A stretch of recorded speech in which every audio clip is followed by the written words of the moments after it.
Welcome to another edition of Seldon Talks. It is my distinct pleasure to welcome Professor Emeritus of History, Dr. John E. Woods. Dr. Woods, thanks for joining me today. Thank you. So, John, just so the audience knows, it'll probably come through anyway, I've known you for a very long time, so I'll bring a bit of my own personal experience with you as someone who studied under you, as somebody who's taught myself, the things that you taught me about Islamic studies, scholarship, pedagogy, so on and so forth. But I like to start in the beginning. So let's start with where you were born and when. I was born in July of 1938 on the Dutch island of Aruba in what was then called the Netherlands West Indies. It later became the Netherlands Antilles and is now called simply Aruba. I say that because my passport has had to change over the years to reflect these changes in nomenclature. But just to say, I was born in Aruba, which is part of the ABC Islands belonging to the Netherlands. Aruba is a part of the Kingdom of the Netherlands actually now. I take it both your parents were American. Yes. So what took them to Aruba for you to be born in Aruba? My dad was a journeyman electrician in his early years, and he worked mainly on foreign jobs, and the Aruba job was the first foreign job that I think he worked on. Aruba at that time was the home to either the first or the second largest oil refinery in the world. The other very large oil refinery was located in Abadan, and that will come up in a moment, in Iran. And so he worked on that oil refinery, and my mother, who was 19, went with him, and I was born there in Aruba. We only stayed there, I think, after I was born for 6 weeks, and then came back to the U.S. Baltimore was the first city in the U.S. that I set foot in when I didn't set foot there, but when I first came back to the U.S. But most of my dad's life, he worked on foreign jobs, and that affected, of course, then the rest of my life in different ways.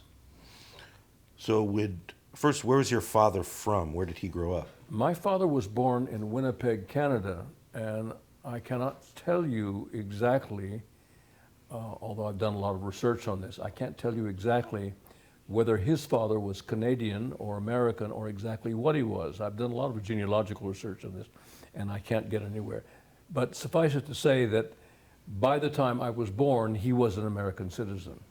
He and his family had moved with his family to the U.S. in 1920 or something like that, and eventually they made their way to Texas, where he met my mother. My mother was a native Texan, and they got married there, and then that's the point from where we went on to Aruba, and that's really where I grew up, was the state of Texas.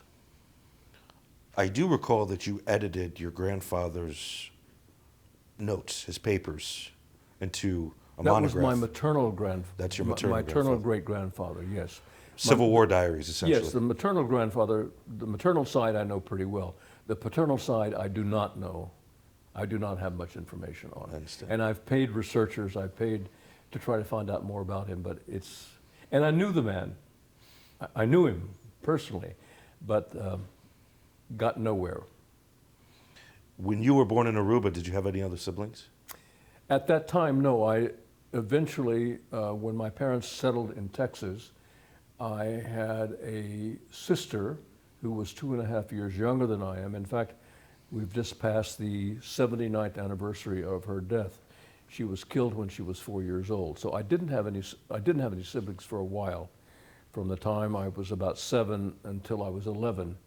And then my parents had 2 other children, 2 other girls, so I have 2 sisters now.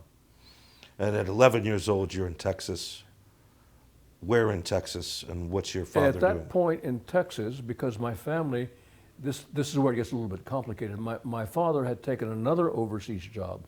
He had been, by the way, during the Second World War, or the first part of the Second World War, he'd worked in Iran on that same refinery, Abadan, in Iran, where he'd worked on the other very large refinery in Aruba. He worked on the second largest refinery, or maybe it was the first, in Abadan. So he was there for a couple of years, and then came back to the States, and then went into the Navy. He was drafted into the Navy. My mother and I lived in Texas the whole time. We didn't go with him to Iran.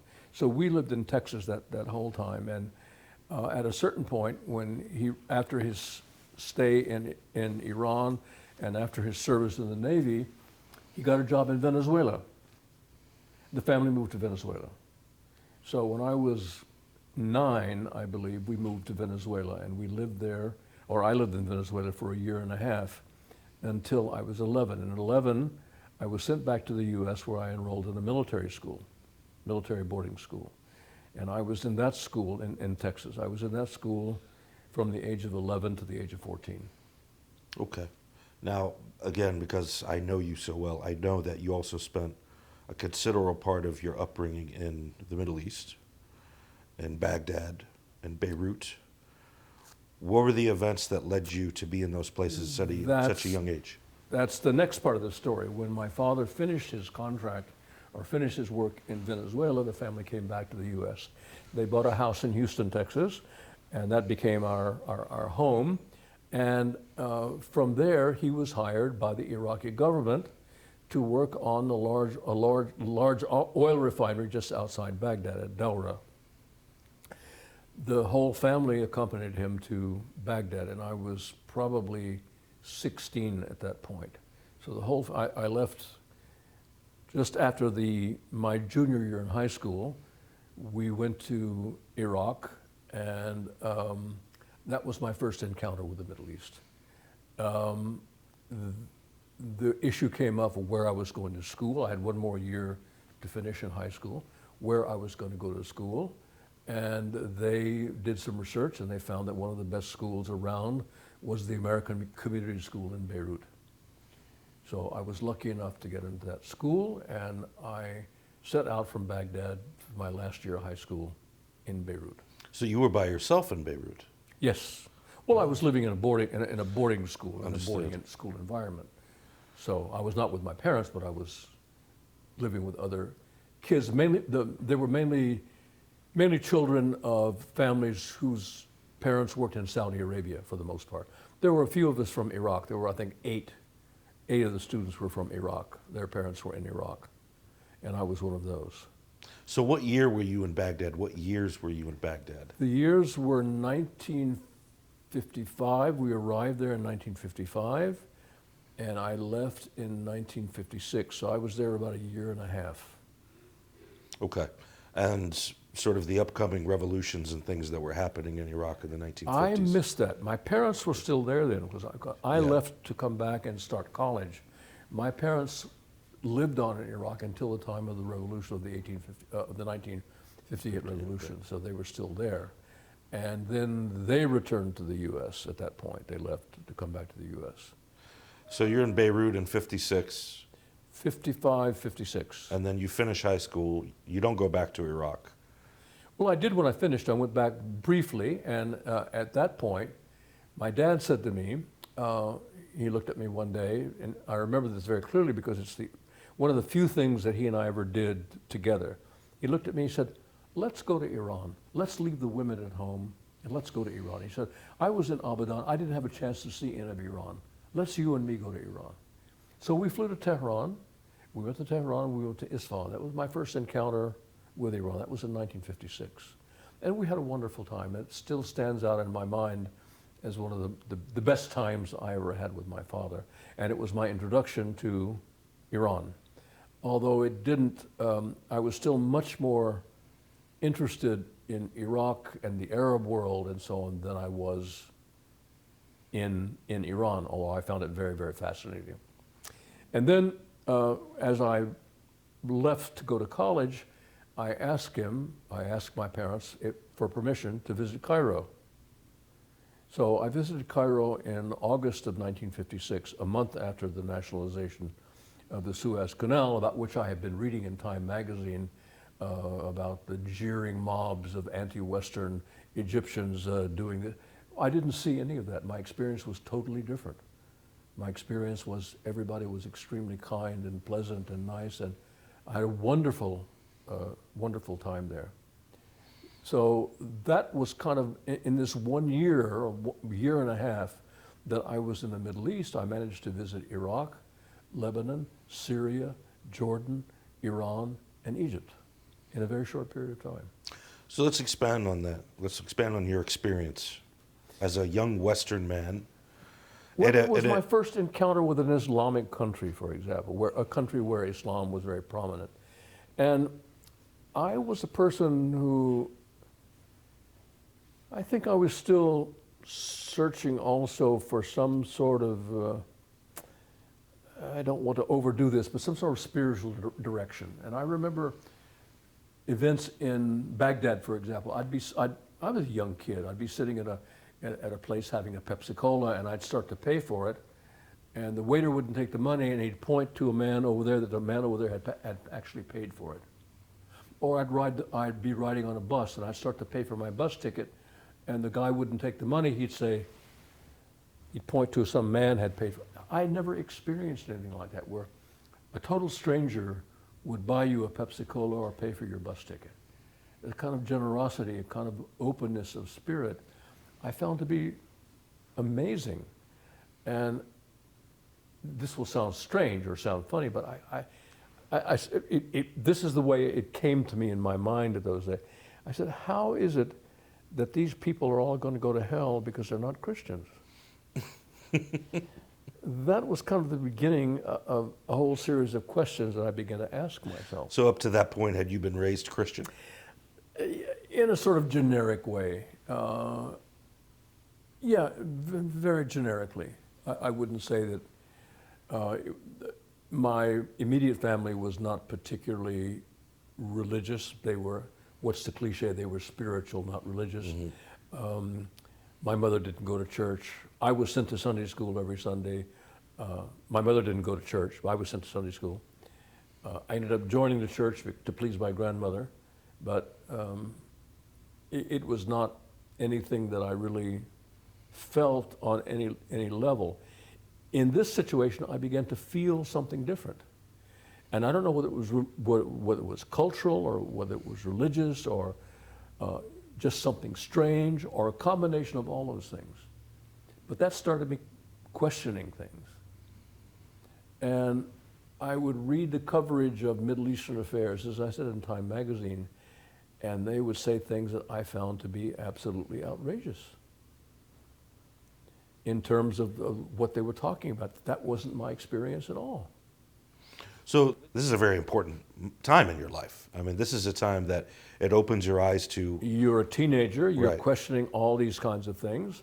There were several other things also that had a big impact on the way I was thinking about things. One was my first girlfriend. Her father worked for Point 4. He worked for the State Department, and he worked with delivering aid to various projects in Iraq. And he was a very fine man, and he encouraged me to consider going into the Foreign Service. And I took what he said. Was he American? Yeah. Okay. I took what he said very seriously. And that was one part of it. Another part occurred when I was in school in Beirut. It was a very fine school. And among the finest teachers that we had in this school was a woman named Phyllis Albright, who was a social studies teacher. She taught the equivalent of a civics course. And she taught about, one of the units in this course dealt with advertising and propaganda. And one of the topics was Zionist propaganda. And we went through the whole, this is only a few years after the establishment of the State of Israel.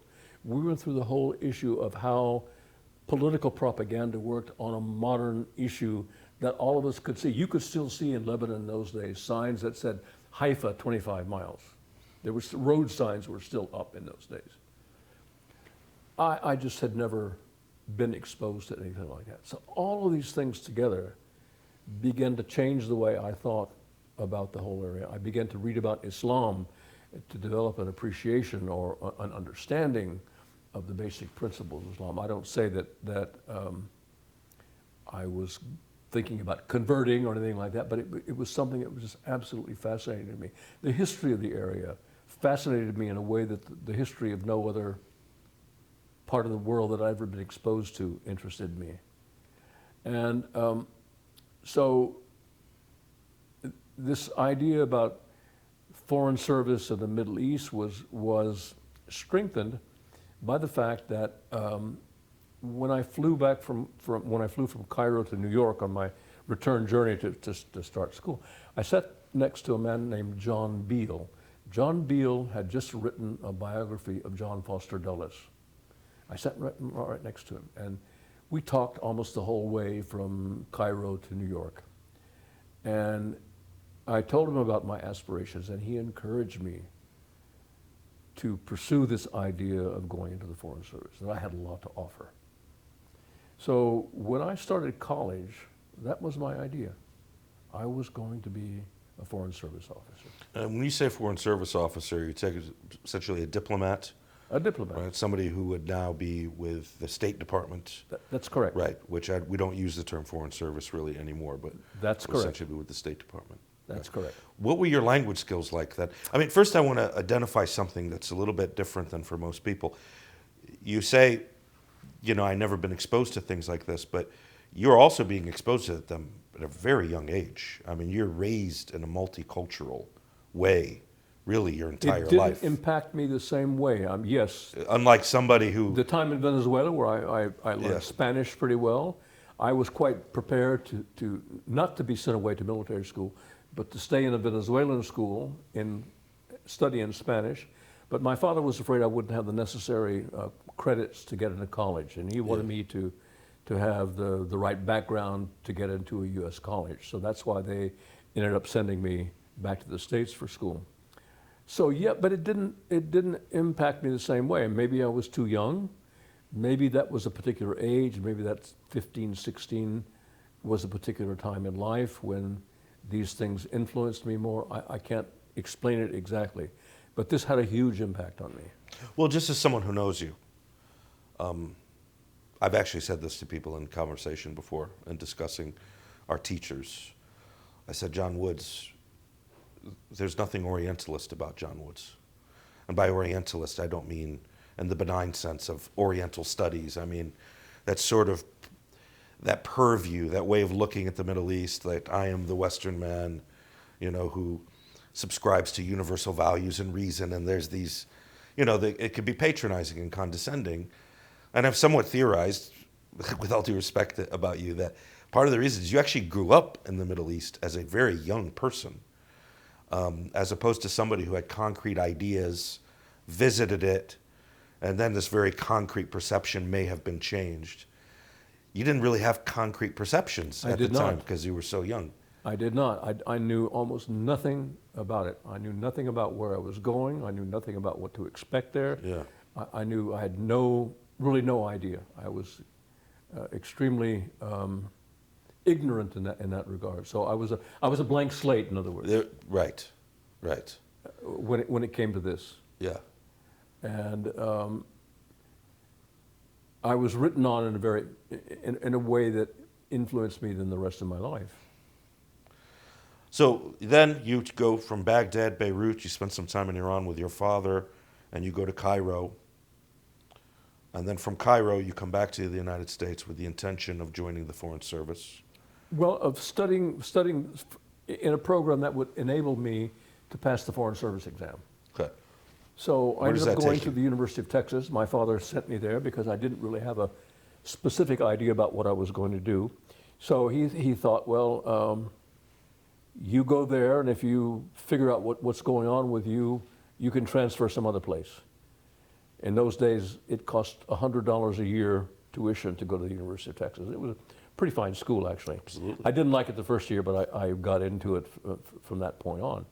And I ended up studying kind of a general education course that involved language. I studied, of course, I continued to study Spanish, French, Italian, and in my last 2 years, I began study of Arabic, a formal study of Arabic. And history, English, political science, various things that would enable me, I thought, to pass the Foreign Service exam. At the end of this time, at the end of my stay at my BA at University of Texas, I was lucky enough to get a Fulbright to go back to Egypt. I was one of the first 3 American students sent to an Arab country to study Arabic under the Fulbright program. Wow. And What led to that? What led to you applying for that? that, again, is a very long story, because the person that the University of Texas hired to introduce Arabic was a man named Thomas Irving, who's fairly well known. He'd done a translation of the Quran. He himself was a Muslim convert. That really had nothing to do with the fact that he also had taught Arabic. He was a graduate. He got his PhD from Princeton University. He was hired from the University of Minnesota to come to Texas to teach Arabic, to introduce Arabic there. Well, Irving was quite an activist also, and he was in regular touch with Hubert Humphreys, who was the senator from Minnesota at that time. So toward the end of my senior year in college, I began to apply for various Fulbright. So I applied for a Fulbright to France, to the École des Langues Orientales, to study Arabic in France, a kind of long shot. Mm-hmm. Well, I was made an alternate on that application.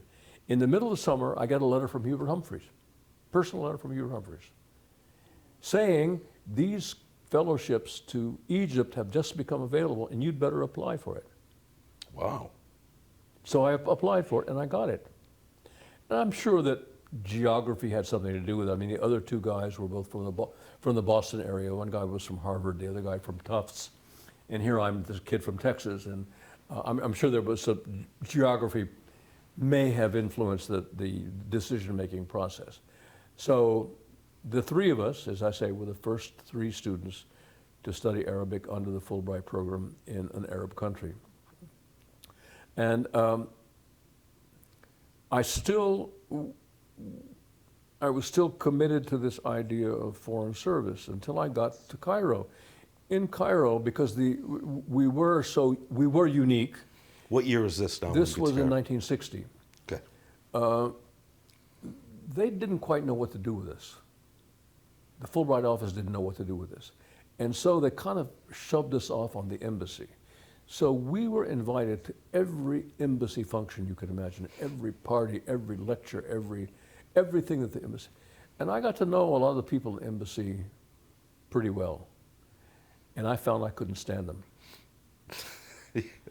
And I began to realize, I don't think I'm going to be able to do this. What couldn't you stand about them? They had opinions that I was not, if I were working with them, I wouldn't be able to support.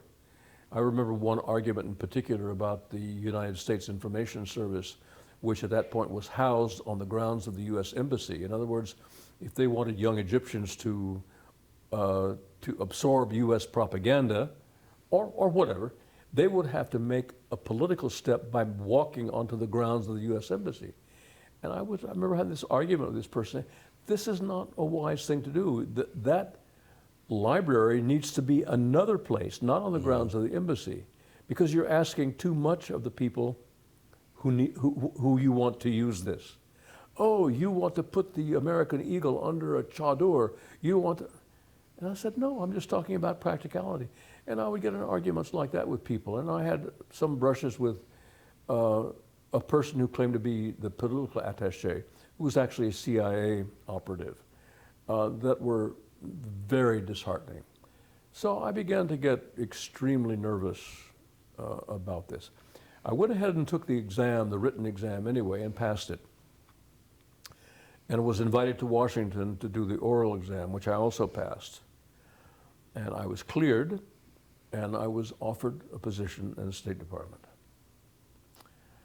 But it was my first year in graduate school, and I said that my reasoning was this: if I take this job now, I'll only have a BA, and I'll be competing with people who have MAs and PhDs. Maybe I'd better stay in graduate school, even though I don't know what I'm doing exactly. Maybe I better stay in graduate school for a while then maybe I can apply again later if I still want to do it. Okay, so let me ask you something there. You finish the Fulbright, and then you go to graduate school before taking the Foreign Service exams. No, I took the Foreign Service exam before I started graduate school. But had you already applied, or you were already thinking? I'd already applied. I was lucky enough that in my last year, I got a Fulbright and I got a fellowship at Princeton. Princeton allowed me to defer that fellowship for a year in order to do the Fulbright. So I was able to stack them up. In other words, I could do the Fulbright and then go on to Princeton. I could have, I suppose, turned down the Princeton offer. I could easily have done that and just gone directly into the State Department at that point. Well, I want to focus on this period here because you're in Egypt in 1960. 61, yeah. 60, 61. I left in 61. Okay. You're there in the Nasserist era. That's so right. Jamal Abdel Nasser is now the iconic, charismatic. Saw him up close 3 times. Wow. And Egypt is abuzz. The Arab world is abuzz at this time because you also have the 58 revolution in Iraq.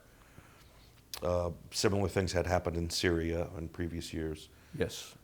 What were some of the feelings you had, if you can recall them? What were some of the impressions on your mind about, and of course we could go on and on, I mean, about colonialism, about independence, about, and how did that feed into your disillusionment with Foreign Service, you're deciding to apply to Princeton?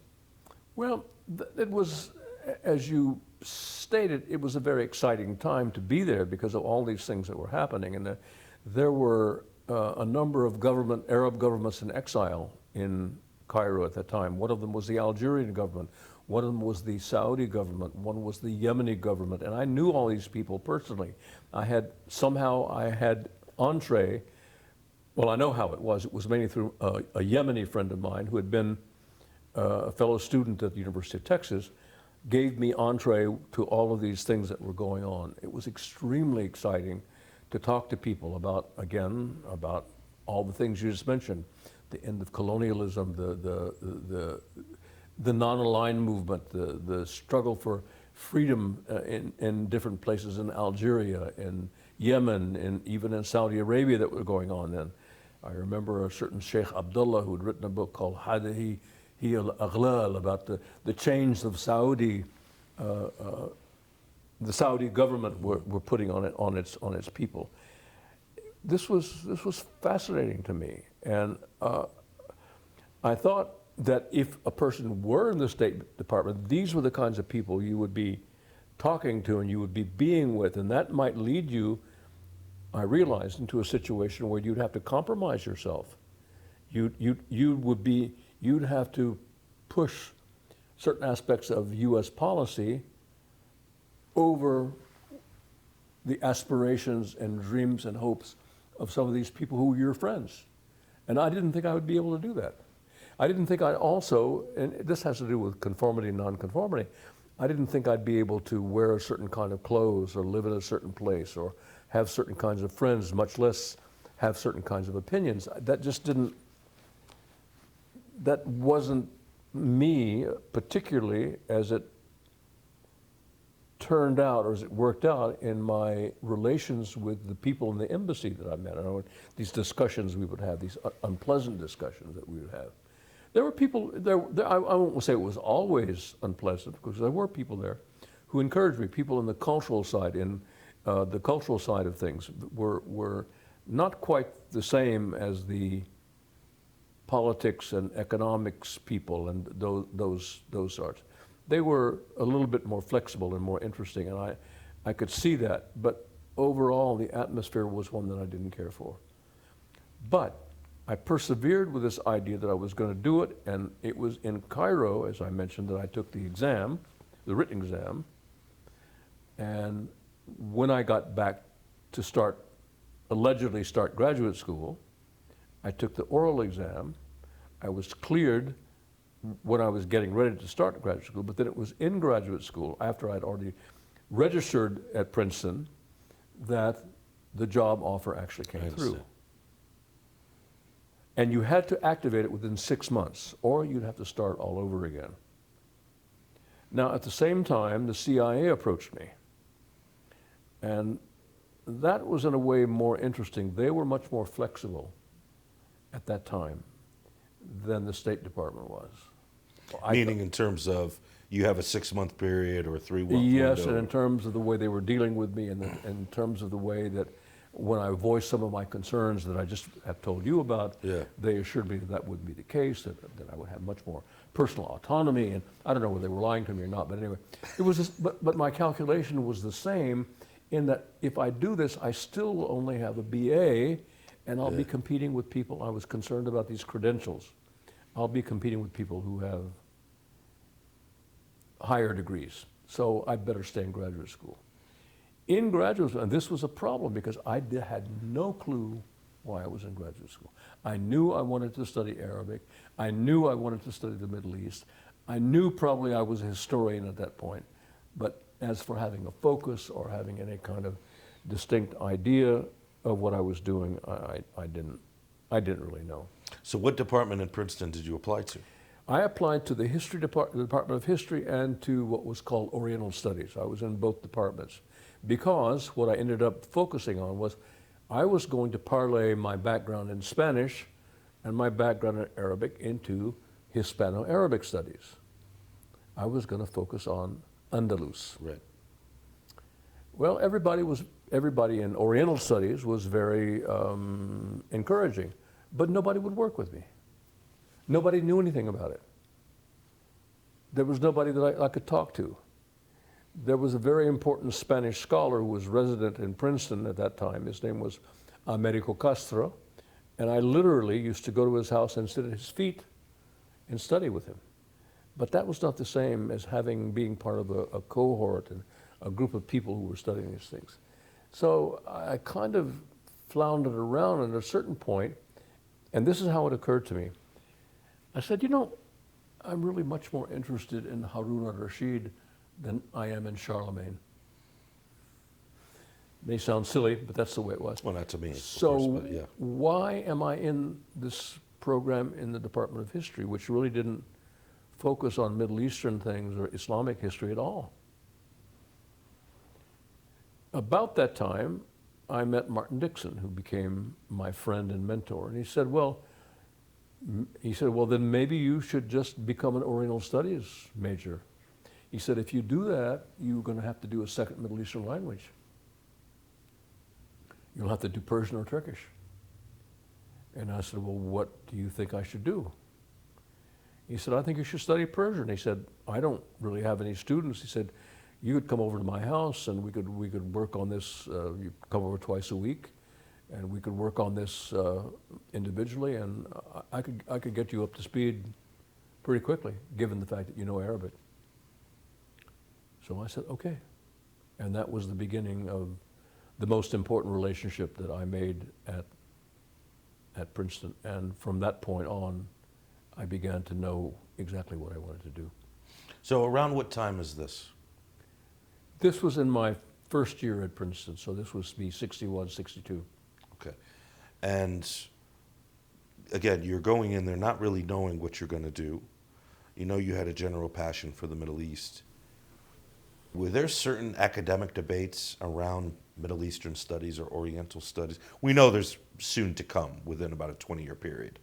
But at the time, I don't want to call it the nascent stage of Oriental studies in the West, because it's not. The 1960s, it's not an early stage, but were there sort of paradigmatic debates going on? Was it tied into colonialism and geopolitics, or was it a relatively innocuous environment in which you didn't feel that these things were politically charged? No, there were two basic areas, one political and one intellectual, in which there were considerable debates. The political area, of course, had to do with the Palestinians and the Israelis, which had been something I knew about already. That was not anything new. I mean, I knew that was a very serious thing, and that one of the reasons that I ended up finally choosing to become a medievalist was so I wouldn't have to deal with all of that kind of baggage and stuff.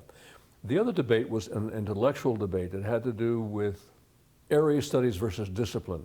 And that started, as far as I know, way back then at the beginning of the establishment of these centers and these programs. I mean, there is nothing called Oriental Studies. That's not the name of a discipline.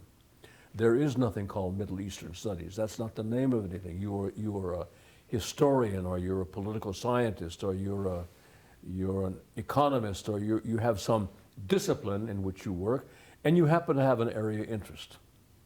So that was a big thing, and this used to be kind of thrown up to us by various people in various faculty members in the Princeton faculty, particularly those who were sociologists or economists or whatever, as opposed to these people who I guess we would call in a way Orientalists today, who emphasized more sort of philology, history, intellectual trends, culture, and things like that, all the things that go into what we'll call academic Orientalism, as opposed to the attitude of Orientalism that you mentioned before. Right.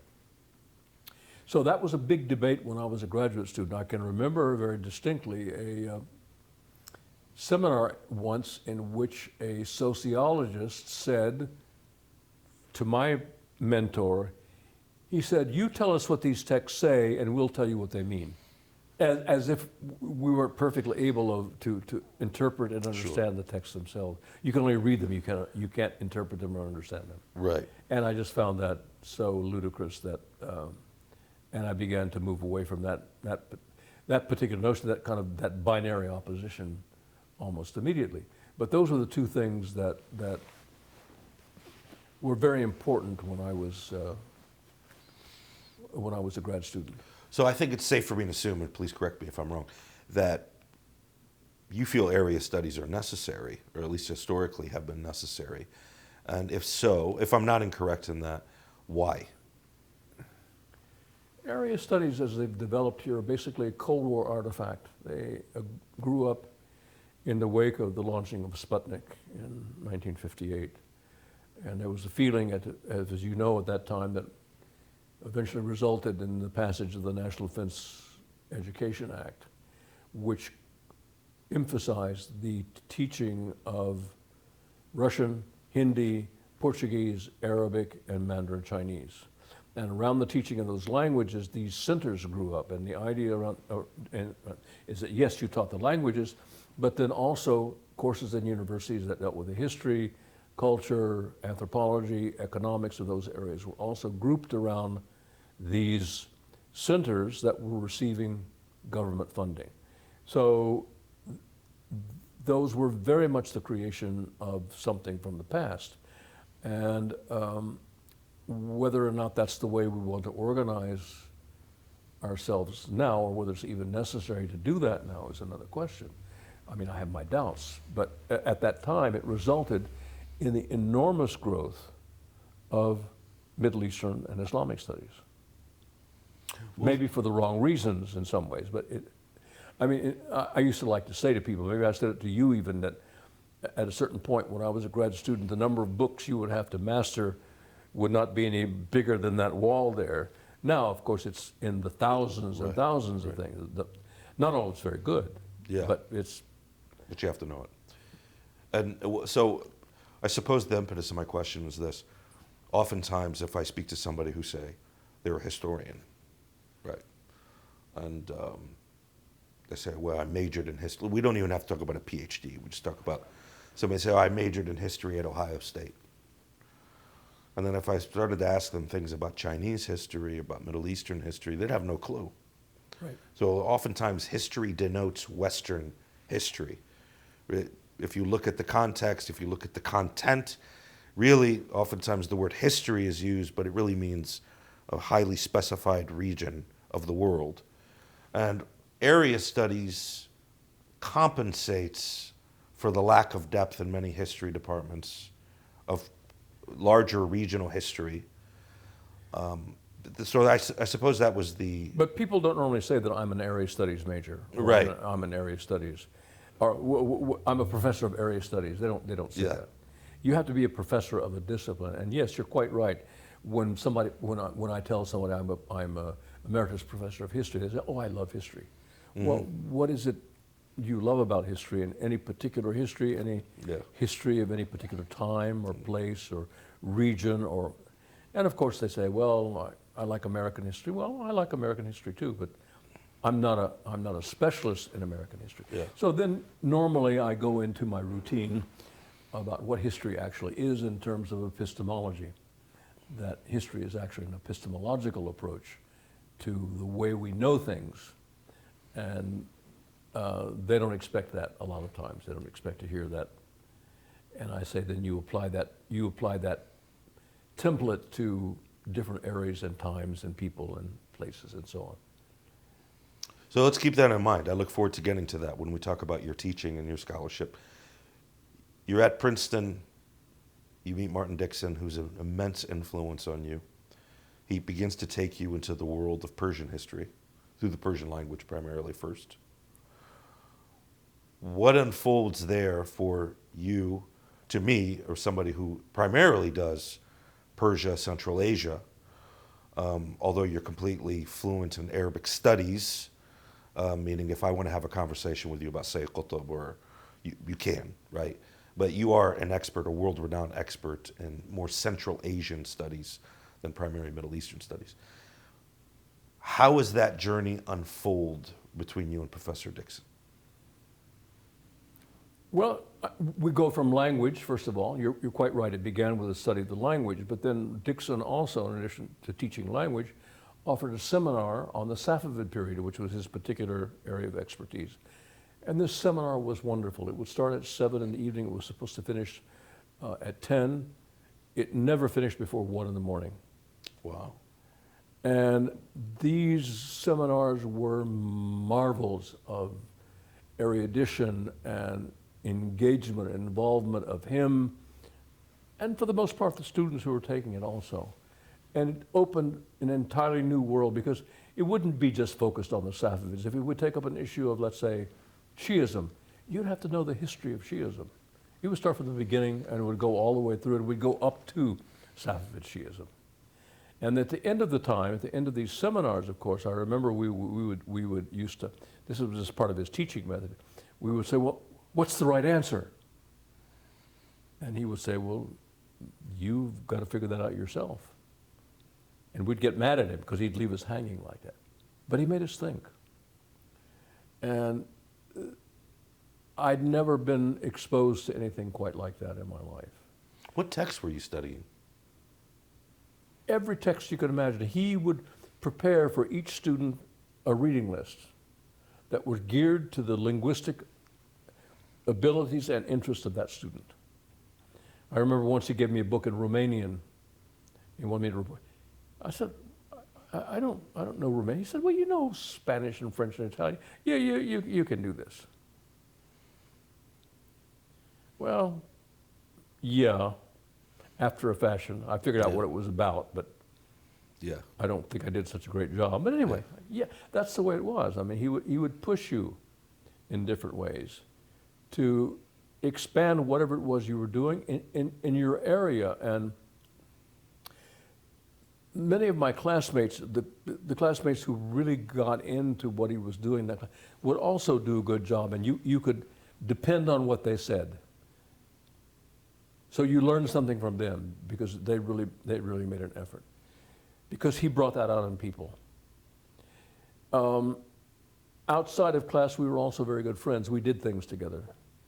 We attended music festivals, and we took trips together, and we did various kinds of things. So it was more than just professor-student relationship. He was a real human being. He would say, if I told him once, I remember I said to him, he said, what'd you have for lunch today? I said, I had a really good pastrami sandwich. He said, you don't know the first thing about pastrami. We've got to go to Radish's in New York. He said, I'll show you what a real pastrami sandwich is. Was that where he was from, New York? He was from Brooklyn. He was from Brooklyn. And we did. And, Yeah. and he did show me. Yeah. So, what? Also, may I ask, what other scholars were you reading on, for example, Safavid history? Well, there weren't very many in Right. those days. There weren't very many, and we were reading a lot of, to the extent that we could, we're reading a lot of original sources. Dickson had just published an important takedown of Lawrence Lockhart's book of the end of the Safavid dynasty, which was kind of a statement, an anti-Orientalist statement. And that was an exciting piece of work. And we took that as our kind of motto in a way, that study. And so there wasn't a whole lot. A lot of it was you pieced it together from a whole bunch of different sources. That's exciting. Yeah, it was. Yeah. It was.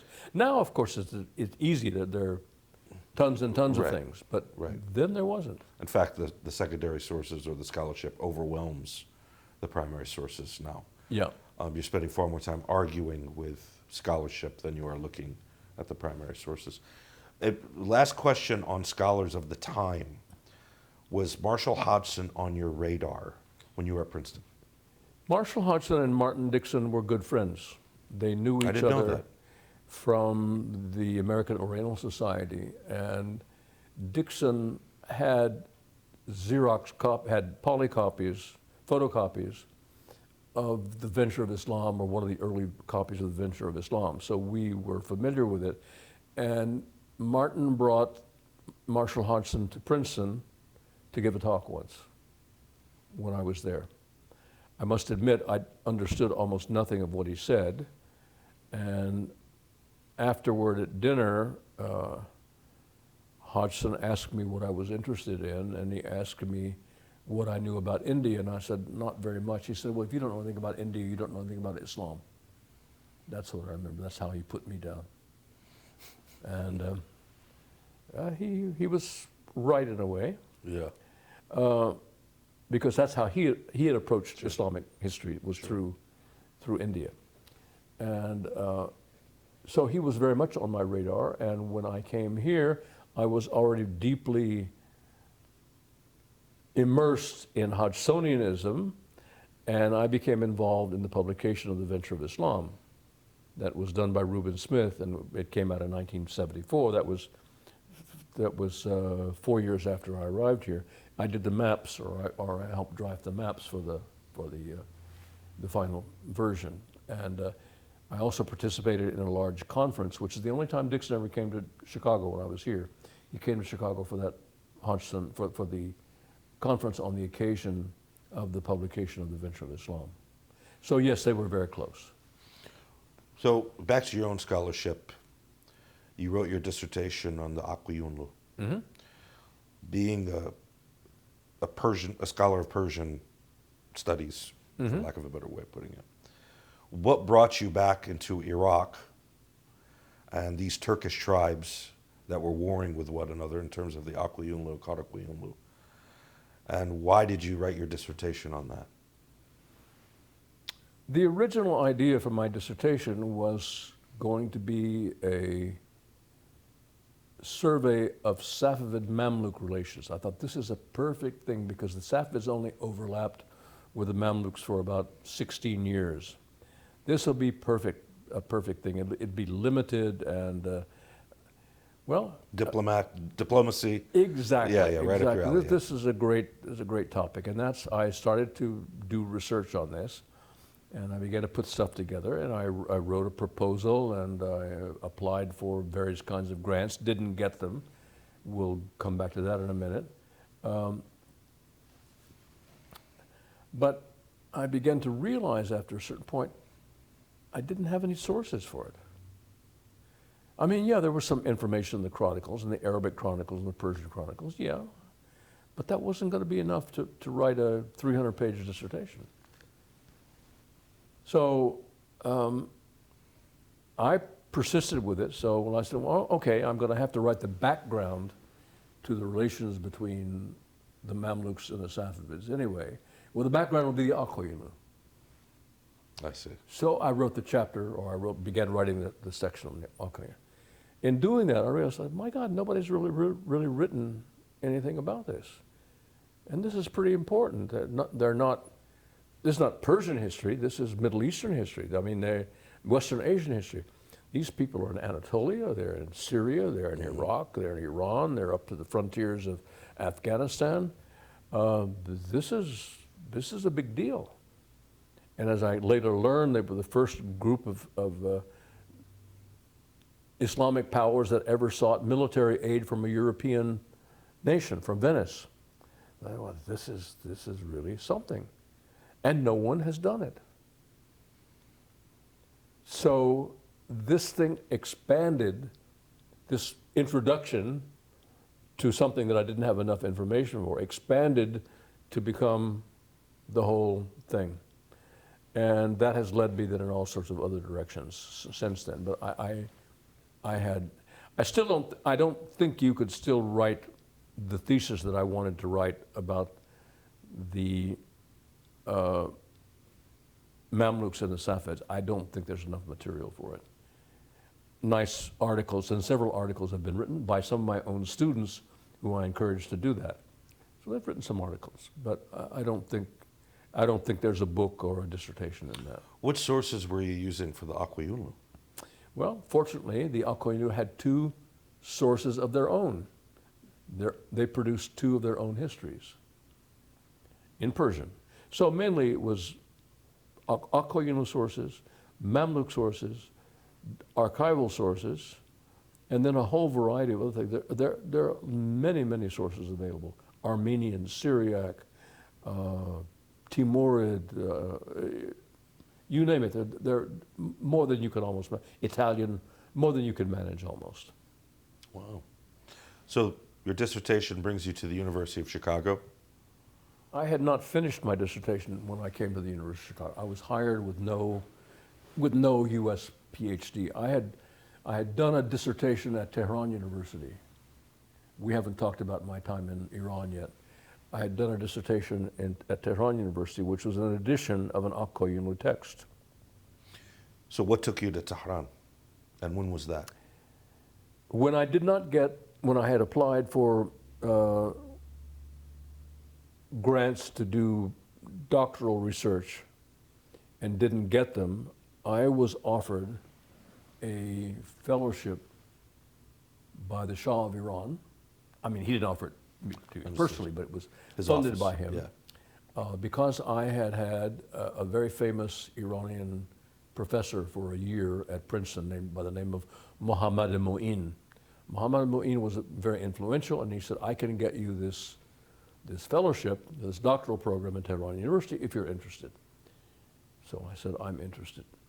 By that time, I had become completely committed to Persian studies and Iranian studies, and so I ended up at Tehran University in the end of 1964. Why did you change from Persian? You said, it's almost like you corrected yourself. You said Persian studies, then you said no, Iranian studies. Because why? Persian implies just a language. It's not just a language. Understood. To me, it implies history and other things as well. Understood. It can be other things. So please continue. It's just a Yeah. So I got there in 1964, and I stayed until 1969, and I completed all of my classwork, and I completed a dissertation, but I did not defend it for personal reasons, which I don't particularly want to go into at this point. Got it. But I did not finish. I did not defend the dissertation. I later published it, but I didn't. So I'm ABD from Tehran, at Tehran University. So at that point, I was under some pressure to return to Princeton. I remember T. Kyler Young, who was the chair of the department, said, I don't think I can hold your fellowship much longer. You have to come back. So that and my personal issues made me decide to go back to Princeton. And so I went back and I spent a year in Princeton. And then during that year, I was hired here. And I'm sure it must have been on the strength of Dickson's letter for me. It must have been, because I at that point, did not have a PhD, and it wasn't really even that far along, frankly. So most of my dissertation was written here at the University of Chicago, where I underwent a kind of cultural shock.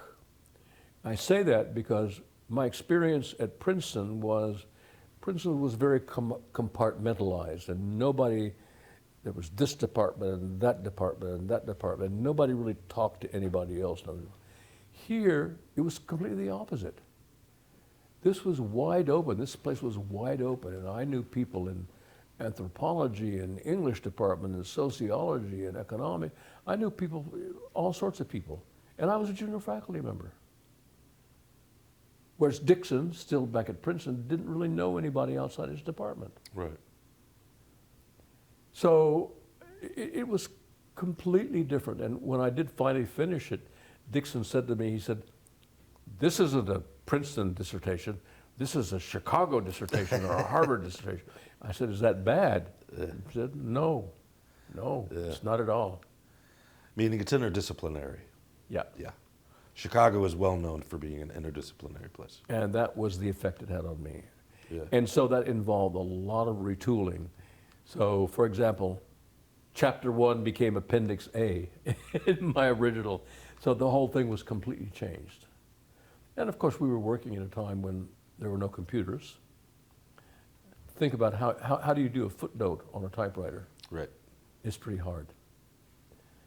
And it took me basically, I'll say 3 summers, because I couldn't do much work during I was teaching. It took me 3 summers to finish. Do you feel there was any pressure on you to get it done? I wouldn't There was say, the expectation, naturally. I but- wouldn't say pressure. I'd say they treated me pretty nicely here. So let's talk more about the department that you came to, some of the luminaries that were here or no Yeah. longer here, but their legacies.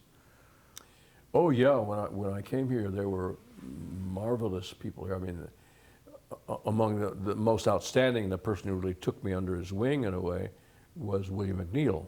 The chair of the department, or the outgoing chair of the department, was John Hope Franklin, who I became very, very friendly with, although he wasn't in my field at all, but he was a very, very fine man. Eric Cochran, Renaissance historian, was very much understanding of what we did. Ping Ti Ho, a Chinese historian, also knew a great deal about what was going on. And eventually, Handel Inaljuk came to the university, my second year here, third year here maybe, 72. So there were some really important people, and they were engaged, and they knew what Middle East people were doing, what Islamic and Iranian historians were doing. I remember McNeill he said, Aqquyunlu, he said, "Why didn't you do someone like Nadir Shah, somebody much more popular?" I said, "Well, I mean, these people were okay in their own right." Anyway, he wanted me to do something more relevant.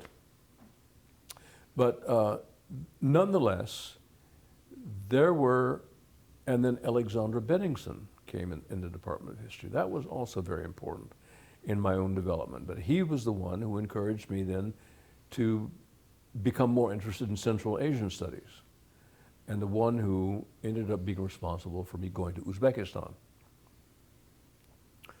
So it was a very exciting atmosphere. There wasn't only people in the history department, but there were people in anthropology like Nuri Alman and Lloyd Fowlers and people of that ilk who were very engaged in what we were doing. They were important members of the center, and they were also very strong participants in what was happening. And you could talk to them.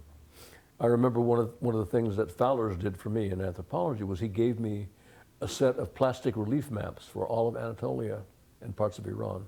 And that changed the way that I thought about writing about the Aqquyunlu, because I could actually see the uplands and the lowlands and the migration routes and things like that in actual relief. So just a funny thing like that changed the way so there was that sort of thing. Geography was very strong in those days. Now, there's no department of geography now, but geography was quite strong. Yeah. So it was an exciting time. When did you meet Fadlur Rahman? From the very beginning. And he was teaching out of the divinity school, or? No, he was in NELC. He was in Near Eastern languages. I mean, I think a lot of people tried to claim a part of him, and maybe the Div school did finally one of the reasons that other faculty were hired was to sort of take some of the pressure off him. Wadad Qadi, for example, was hired to be a sort of helpmate to Fazl Rahman. But then he died suddenly, and that never really came to pass. But I knew him from the very beginning, and we were close friends. So when did you begin taking on more responsibilities amongst the Near Eastern Studies scholars, the Islamic Studies scholars? I guess you're talking about the Center for Middle Eastern Studies. Sure. In the early days of the center directorship was kind of bounced back and forth between Leonard Binder and Marvin Zonis. It kind of went back and forth. There's two personalities right there for sure. There were some protests against that, and one of the people who protested was Richard Chambers. I don't know whether you remember him or not. I'm familiar with him as a scholar. Richard Chambers was an Ottoman historian and a teacher of Turkish. And basically, he became the director of the center. And there was a desire that there be an associate director. There'd never been an associate director before. I was made the associate director at that time, under Richard Chambers. So that was my first real involvement with that level of governance of the center. And I didn't really do that much, I would say. I mean, Dick did almost all the work himself. But Dick took a leave of absence the last year, and it happened to be the year that the grant proposal, the federal grant proposal, was due, and I had to write the whole thing myself.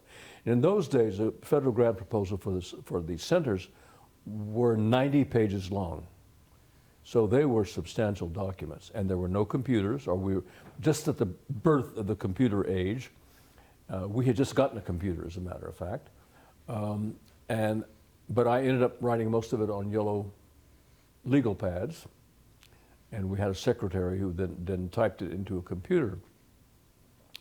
But that was my trial by fire. That was my first involvement with actually trying to fund the center. The following year, when Dick came back, then there were elections for a new director. He was not going to do it again. And I was approached by Fazl Rahman in the hallway of Kelly Hall, and he grabbed me by the arms. He was a rather slight man, as you may recall, but he grabbed me by the arms and he shoved me up against the wall, and he said, "You will be the next director." Yeah. So I was not going to argue with him. So that's how I became the director of the Center for Middle Eastern Studies.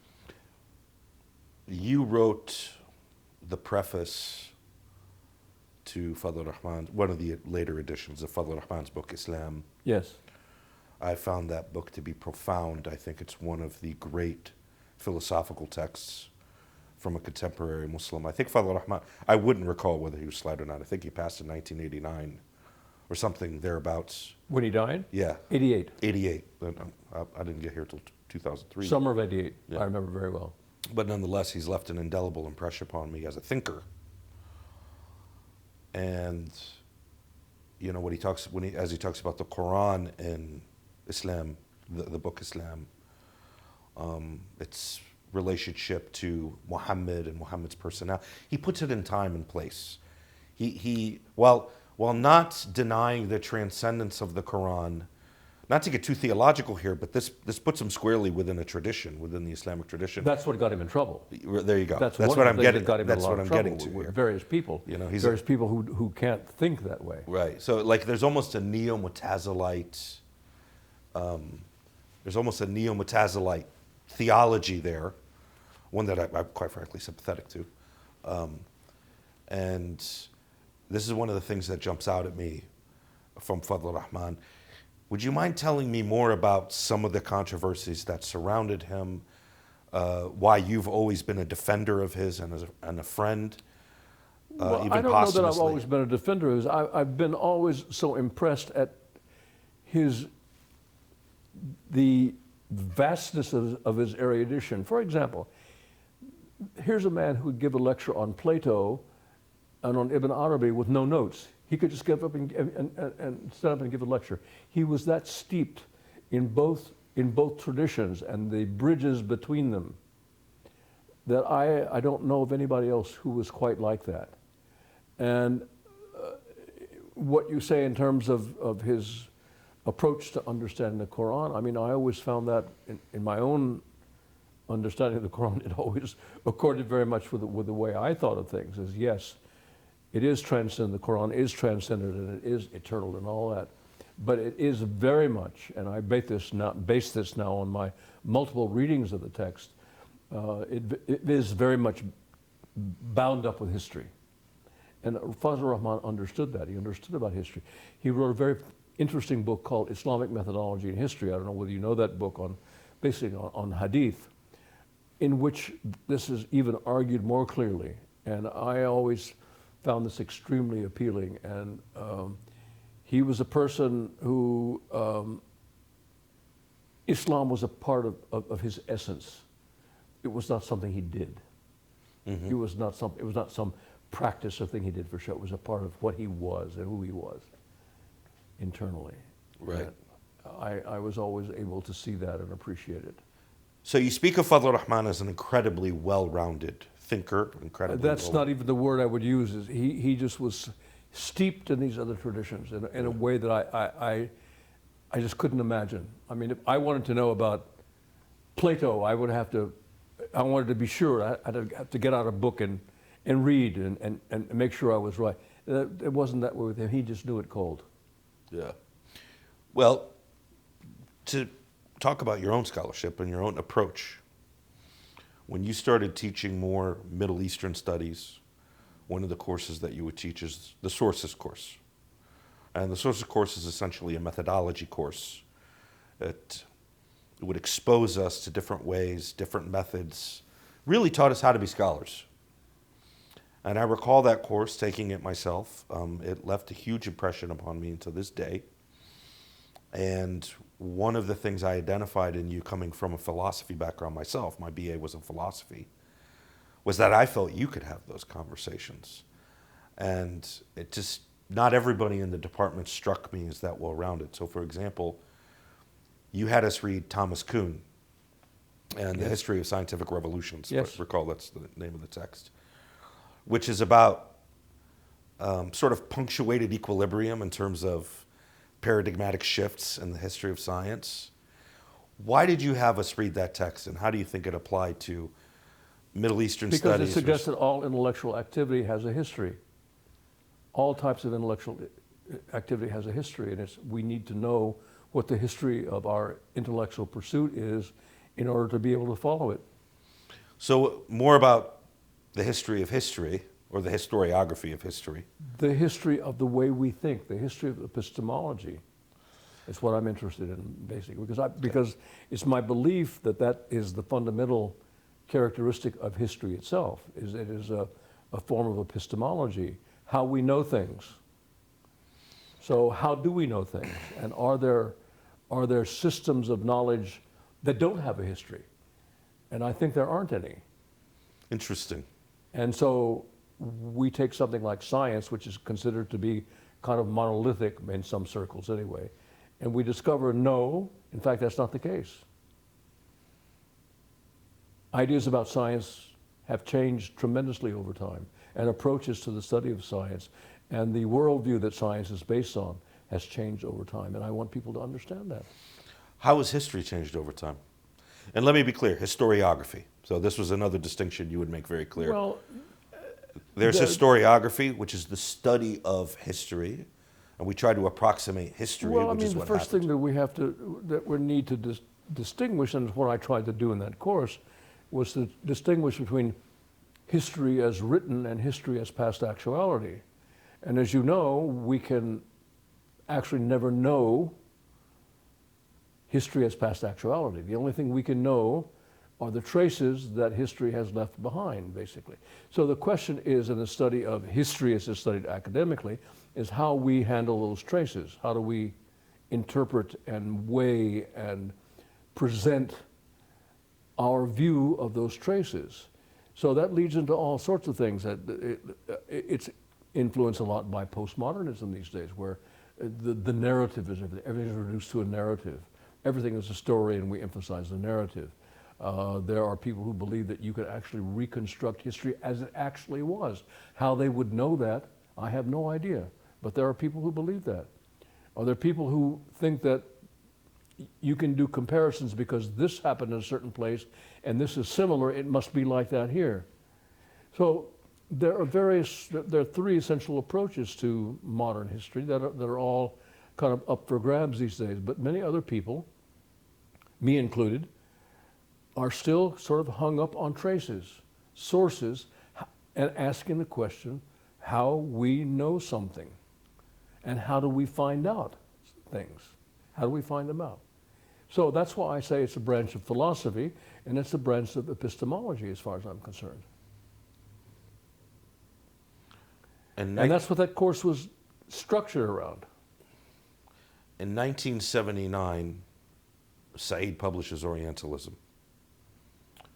How did that affect the field? What were your impressions of the work?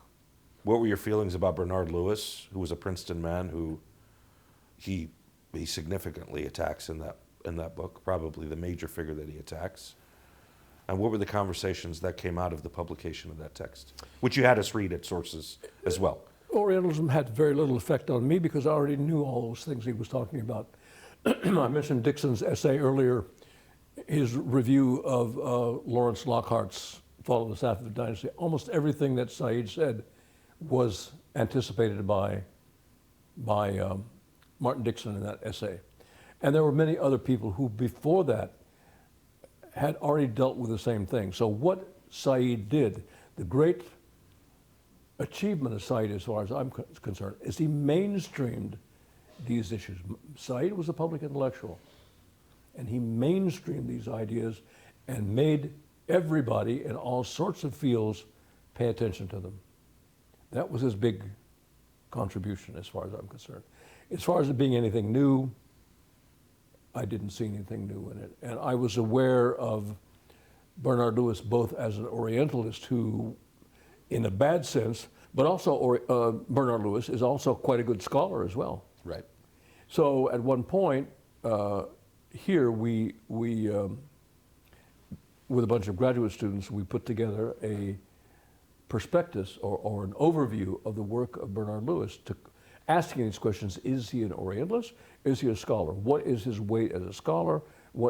And we couldn't come up with a real good answer. Yes, he's an Orientalist and a propagandist, no doubt about it. On the other hand, he was a scholar as well. He was both. It didn't affect me at all at Princeton because he was at Princeton after I'd gone. And he said about me, I understand, that I was an example of narrow erudition. Who said that about you? Bernard Lewis. I felt like saying thank you. Yeah. So he was both of these things, and that's why he was very hard to deal with, because he was a scholar and a propagandist at the same time. So in terms of good scholarship, I think of the Jews of Islam jumps out at me as a pretty solid text. Well, if you look at certain things like his article, Abbasids in the Encyclopedia of Islam, that's a real good piece. Yeah. There are things like that that are really good. And when you say propagandist on behalf of what? Well, on modern Middle Eastern affairs. Right. I used to think, for example, I remember when I was a graduate student, I used to think that the book, The Arabs in History, was the best book I ever read until I really read it. And I realized after a while that this was the perfect tract on Orientalism, basically, with the idea of putting the Arabs down. So he's also very famous for writing the initial article, The Clash of Civilizations. Yes. Which I think maybe he wrote for The Atlantic around about the time where Iraq invaded Kuwait in the early 1990s. Obviously, that thesis was taken on by Samuel Huntington later. Well, that's an old idea also. I mean, that's around since the time of Toynbee and others. I mean, that's nothing new. The fact that it's raised to the level of trying to explain what's going on in the world today strikes me as being very hollow. Well, I think on the whole, the thesis has fallen apart over the last 20 years and it reached its zenith in 2001. Well, when I first saw it, it fell apart to me immediately. Yeah. But anyway, that's just me. But let's go to that period, because I know that you were a strong voice. You were a strong voice for reason. Post 2001 is another one of those watershed moments in the study of our field. Right. A lot of conversations were burdened with the responsibility of being beholden to have to explain something. This clash of civilizations idea.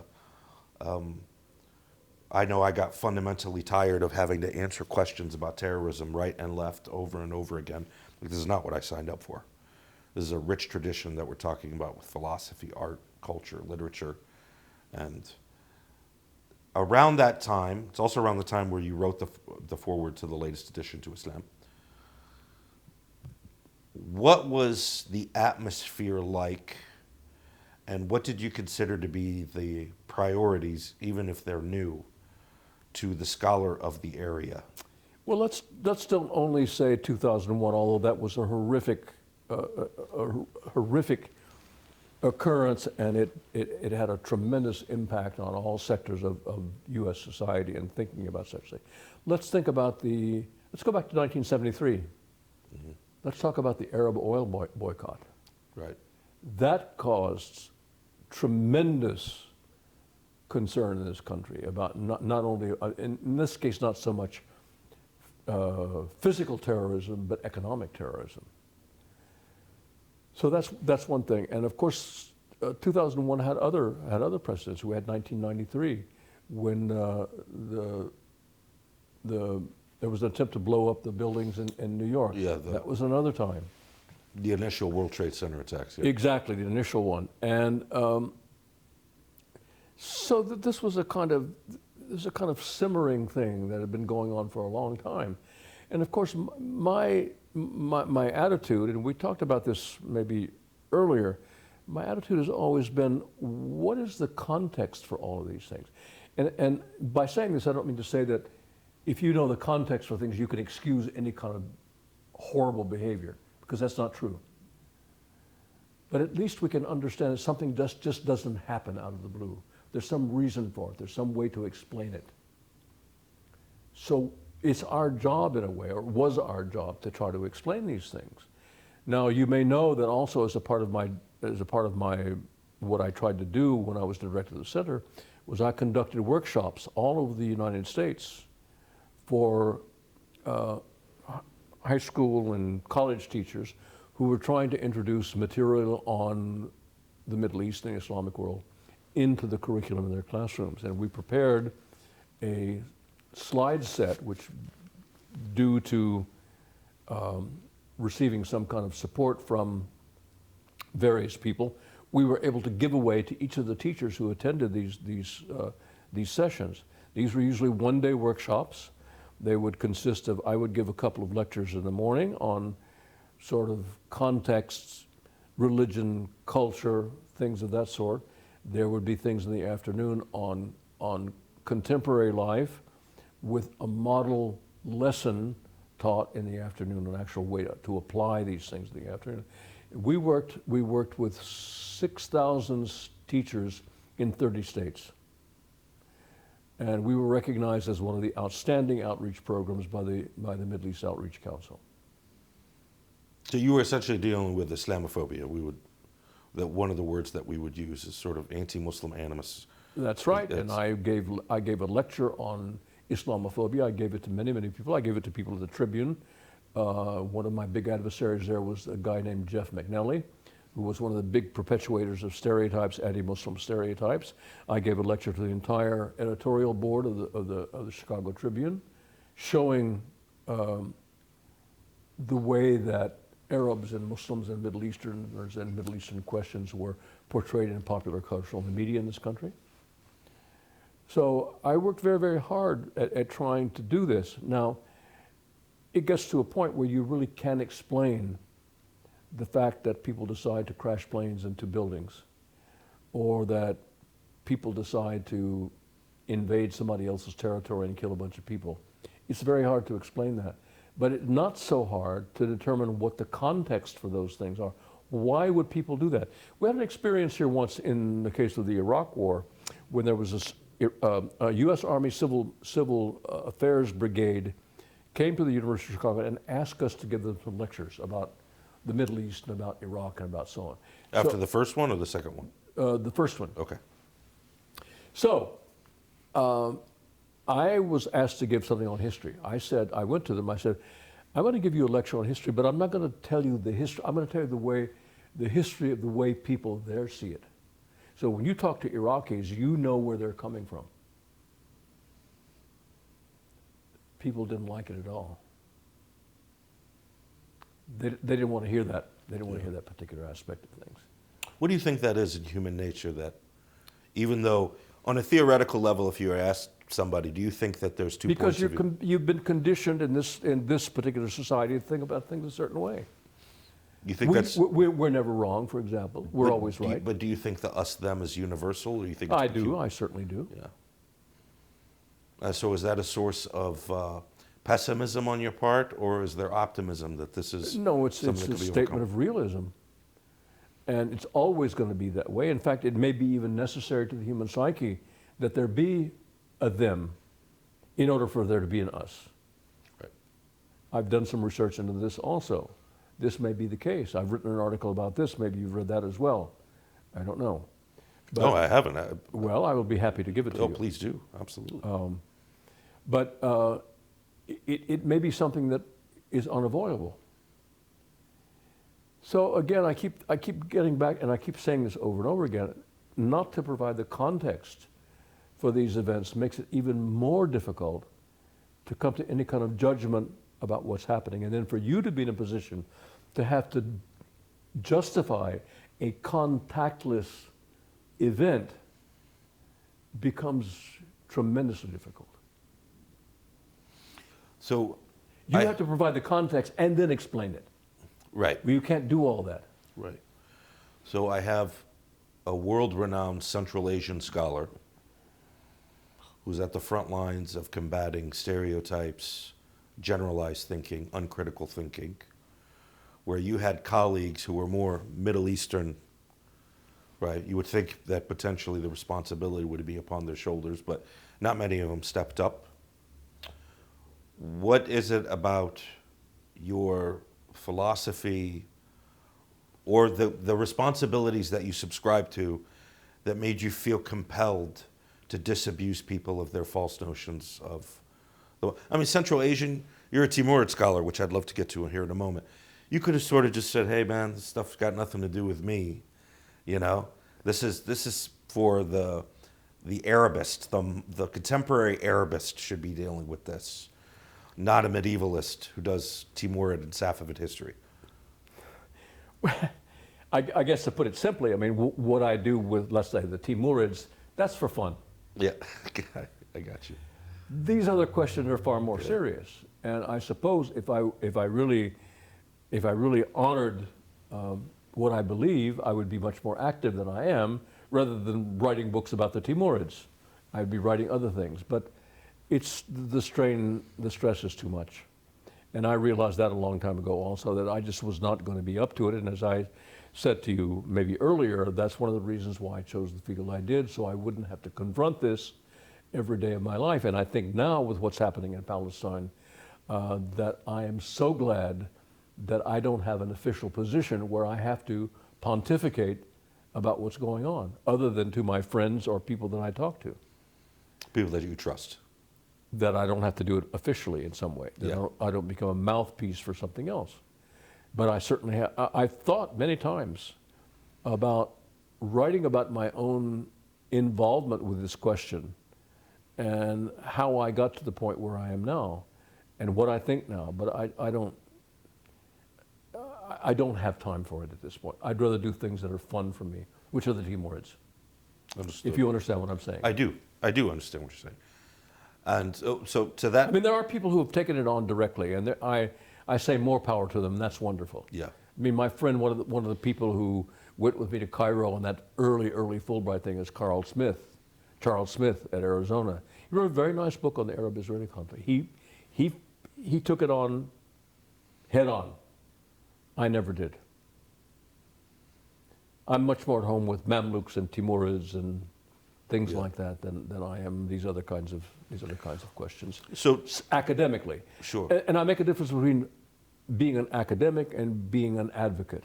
Yeah, I understand. But I have advocated for Palestinian rights, human rights. As I mentioned to you maybe before, I've conducted several human rights tours. I've been there, I've seen it. I've been to Gaza at least 4 times. I can tell you a lot about it on the basis of eyewitness experience. I've met with Israeli cabinet officials, I've met with Israeli settlers, I've met with a whole variety of people in the area. I know quite a lot about it, but I'm not an academic in that way. I would not feel comfortable in dealing with those things the way I deal with the Timurids. If that makes any sense. It makes total sense. Because there's a level of disinterest, and I use the word disinterest in the best sense of the word, when you're approaching the Timurids. Timur, that's an intellectual exercise, and it's something else. Right. That's not. And I don't expect anybody else even to be interested in it, frankly. It's okay. That's all right. I'm glad that I studied it because it's one of those. All right. It's one of those altogether overlooked aspects of Islamic history. Well, there's so many. That's one of the reasons why Islamic history is so fascinating. As a young Arab man who grew up in an Iraqi family, it never was on my radar to think of the Timurids or to think of the Mongolians. I mean, the only thing you think of when you think of the Mongolians is that they sacked Baghdad in the 13th century and they did indeed and destroyed it. That's what you think. You fail to realize Timur did it twice. Yeah, that's right. And or Timur, meeting with one of my heroes, Ibn Khaldun, and like these things never occur to you. Obviously, I had somewhat of an Arabocentric view of Islamic history. And it was refreshingly enlightening to see the Mongolians and to see how the Middle East and Central Asia, and in fact East Asia, are all interconnected. You're really studying Asian history at this point. Well, it's even more than that, Laith. I mean, if you think about what Islamic history consists of, it consists of at least maybe 10 different spheres. Mm-hmm. You're talking about Islamic Spain, which doesn't exist anymore. You're talking about Islamic West Africa. You're talking about North Africa. You're talking about Egypt. You're talking about the Bilad al-Sham, the Syria, that area. You're talking about Anatolia. You're talking about parts of the Caucasus. You're talking about the Iranian plateau. You're talking about Central Asia. You're talking about the Indian subcontinent, the Indian Ocean, Southeast Asia. This is a huge area. And no Islamic historian can possibly master all of those areas. But when you approach it to have that particular view of what the object of study is very important. It's like you say, well, I'm interested in European history. Well, wait a second. Is that English history? Is that German history? Is that French history? Is that Russian history? Is that Polish history? Is that Italian history? Is that Renaissance? Is it ancient Greece? What are you talking about exactly? In the case of the Islamic world, we tend to think, as you say Arabocentrism, that's fine. We think of Western Asia, the Middle East, that's where it is, but that's not where it is. It's all these things. Now, I don't know of anybody who can grasp all of them, because it takes expertise in too many different fields, not the least of which is language. Right. Arabic will serve you certainly for part of it. Persian will serve for a part of it. Turkish will serve for a part of it, and so on. But then you've got to deal with Malay. You have to deal with Hausa. You have to deal with Swahili. You have to deal with, and it depends on times and periods and themes and topics. So the fact that I don't know of any place where you can read about the complexities of what we mean when we say Islamic history with the particular view that I have. And then there's the question of the Islamic diaspora. Yeah, does it belong to this unit of study itself, right? Yet another area. So is Islamic civilization a unit of study for you? That it has a coherence? It is a unit, but it has to be broken down. Nobody can master the entire unit. Yes, it is a unit. Good. So when I'm thinking of Clifford Geertz, and he's doing work on Morocco to and Indonesia. Yeah. That was an attempt to try to explain. Right. But that's kind of hokey because, as you know, I mean, I thought it was a hokey book. It's to be honest with interesting that Yeah. precisely the opposite characteristics exist in these two things that are the antipody, that are at the opposite ends of the so-called Islamic world. That's too much to Yeah. too much to absorb. What are the similarities and what are the differences? Recently, with the Timurid stuff that I'm working on, I've had to spend a lot of time looking at things in India. It's quite different. India is quite different from Central Asia. How so? Well, I mean, just in culture and practice, and this, the people are the same. The dynasty, the family is the same, but their practices are different. They are affected by whatever's happening in India. Do you consider the Mughals an extension of the Timurids? They are Timurids. There's no question of it. Essentially, they are. Sure, but you consider that are those? They're the Timurids of India. Yeah. Gotcha. You have the Timurids of Central Asia and the Timurids of India. Two different branches. So let's talk about your work on Central Asia. I also know that you're well known for taking, I don't know when's the last time you would do it, but you would take tours into Mongolia and you would, very much archaeological work, you were looking for the tomb of Genghis Khan. Yeah. What motivated those tours? They weren't tours, they were actual, there was an expedition for 4 years, and at the end of that expedition there were some tours. The tours were mainly to try to raise money to continue the excavation. I understand. That was the purpose of the tours. The idea was, I mean, I got involved with this through a man named Maury Kravitz, who was a very interesting person and one of the most unforgettable characters I've ever met. He was a lawyer and a gold trader who had become infatuated, maybe even obsessed with Genghis Khan. He'd read a book, a popular biography of Genghis Khan many years ago, and he became obsessed. And Kravitz became a very wealthy man, trading gold mainly, and he began to buy books on Genghis Khan, and he had a library that would probably be as large as a lot of small college libraries on the Mongols in his home. And he began to involve himself with the Mongolian government at a certain point. After the Mongols opened an embassy in the U.S., which was, I think, in 1987. When communism collapsed in 1992 in Mongolia, or 1991, 1992, Kravitz was able to convince various people to allow him to mount well, first of all, established a notion that he knew where the tomb of Genghis Khan was, and was able to convince academics and government people in Mongolia to allow him to conduct a search for the tomb. It wasn't called a search for the tomb, and it was called, the name of the expedition was the Paths and Passages of Genghis Khan. That was the name of the expedition. And he called me up, or his agent called me up in 1995 and explained this to me, and he said, what this is really looking for is the tomb of Genghis Khan, and we don't know where it is. And I said, do you really think that I would be involved in something that would look for the traditional needle in a haystack in a country twice the size of my home state of Texas with no idea of where? I said, this is crazy. He said, but are you interested? And I said, yes, I am. Why did I say that? I didn't say that because I thought we were going to discover the tomb of Genghis Khan and tons of gold things and valuable items buried with him. But I thought this is an educational opportunity, because in doing this, you'll call attention to the importance of Genghis Khan and the Mongol Empire, which doesn't really figure on most people's radar. No. Here's an empire that's the largest contiguous land empire in human history. Nobody really knows about it. Has a bad reputation. And has a bad reputation. Yeah. So I said,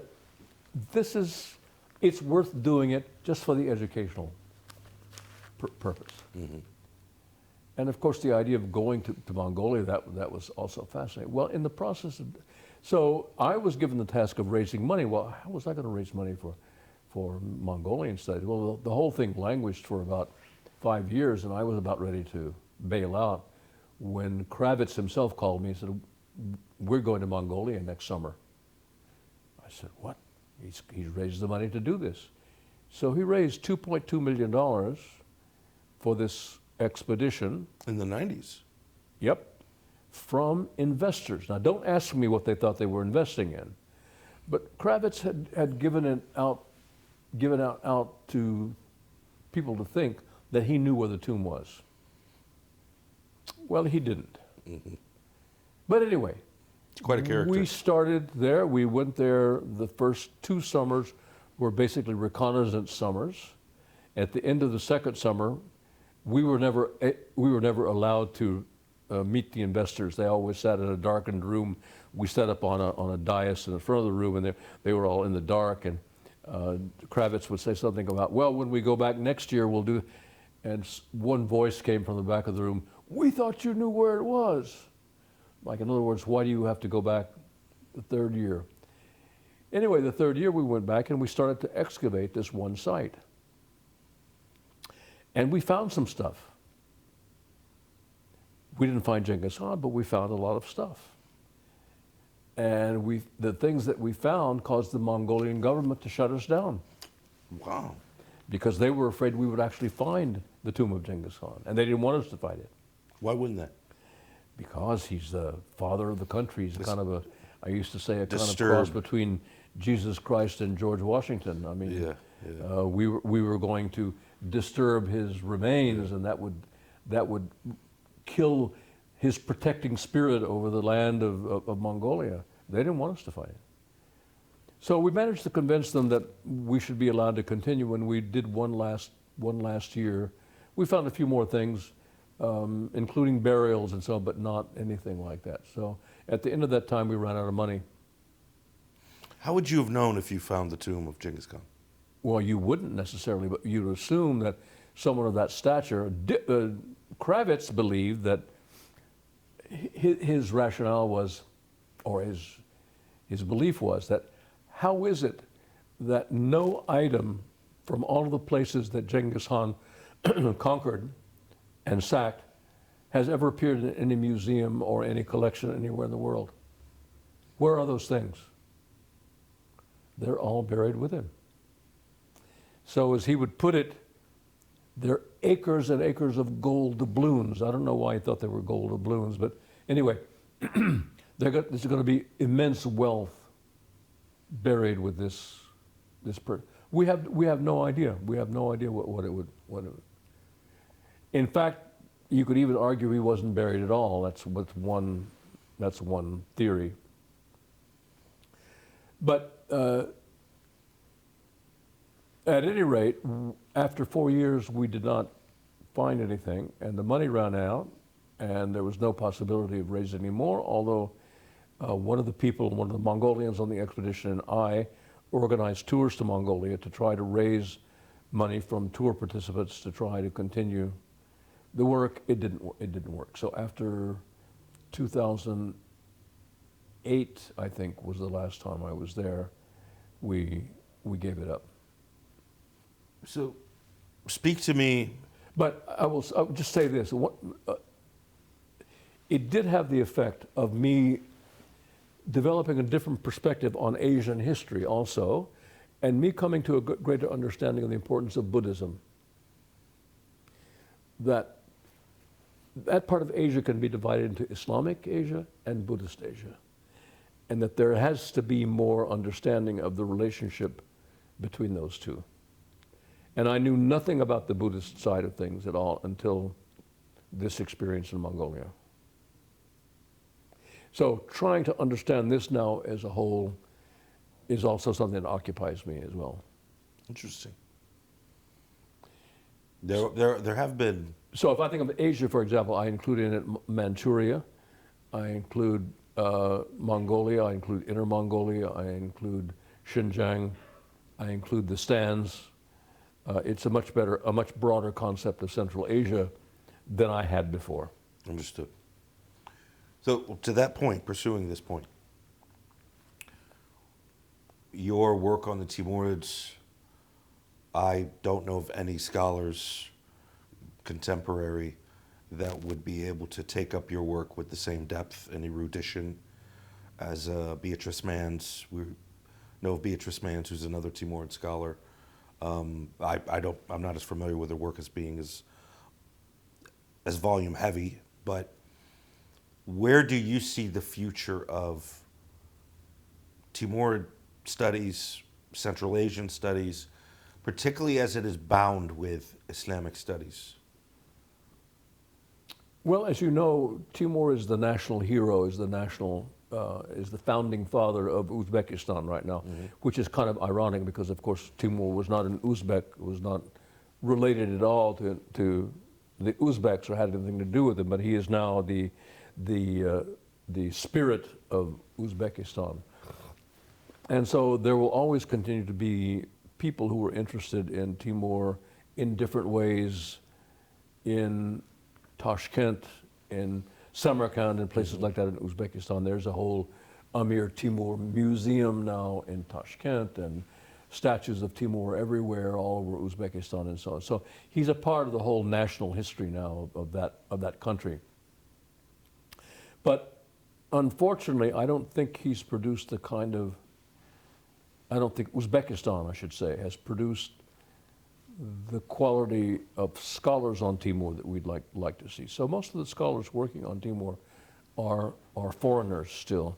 So you mentioned me, of course I'm one. Beatrice Manns is one. Maria Subtelny at Toronto is another one.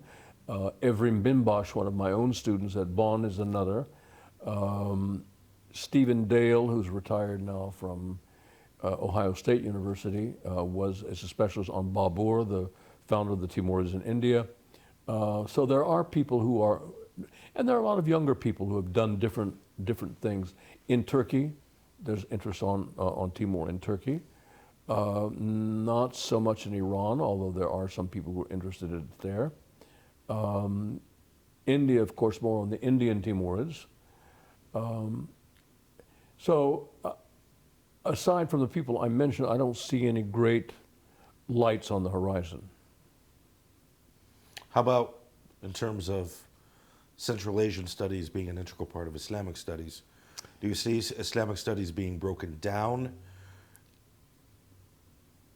Again, there was always made a difference, and part of this has to do with the fact that much of Central Asia was part of the Soviet Union. The Sovietologists studied Central Asia, and the Islamists studied Iran and Afghanistan, just across the border. So there has been, in recent years, more of an effort to try to incorporate the study of Central Asia into Islamic studies. And some of the common themes, you see that in a lot of the literature now. Some of the themes are more and more common. You see more comparative work. But it still is a long way to go. There's a long way to go from bringing these kind of spheres together.